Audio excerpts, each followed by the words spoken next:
Stacks of movies line the walls of Professor Tom Beell's office at Hamilton Hall as his final semester at Iowa State nears an end, following nearly 4 decades of teaching journalism students.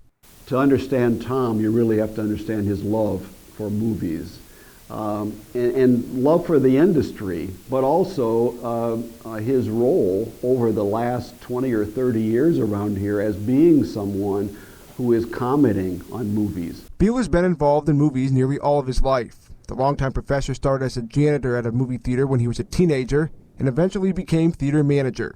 He has also spent time doing movie reviews for several decades thereafter, before teaching students broadcasting and film history. I lucked out. I had a chance to teach a class about movies, so I was kind of filling in, and it became a regular part of my teaching schedule.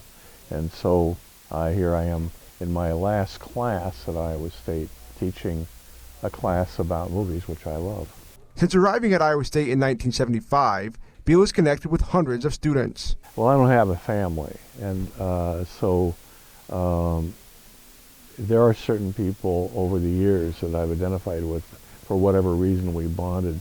While some professors commonly use red pens to correct mistakes, through the years, Beell chose to use a more positive solution, using green to correct his papers. So by marking in green, I could correct people's errors and not make it sound like I was, clobbering them on the side of the head with a 2x4.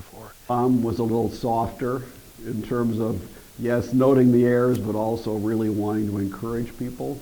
And I think I learned a lot from Tom. Now, after 38 years as a professor, 31 of which have been in this office, Beell will have to sort through his belongings. That includes nearly 2,500 movies and many memories. You can look at the office and say, yes, there's a lot of stuff in there, but really what that stuff is, it's memories. After he submits his final grades in May, Beell plans to remain in Ames and spend time coin collecting and doing community radio. Of course, his love of movies won't soon disappear. I've got hundreds of DVDs I want to watch. I'm not going to sit in a dark room day after day and go blind, however. I'll mix it up. I like to go out and see people and do things. For iState News, with Dylan Montz, I'm Alex Halstead.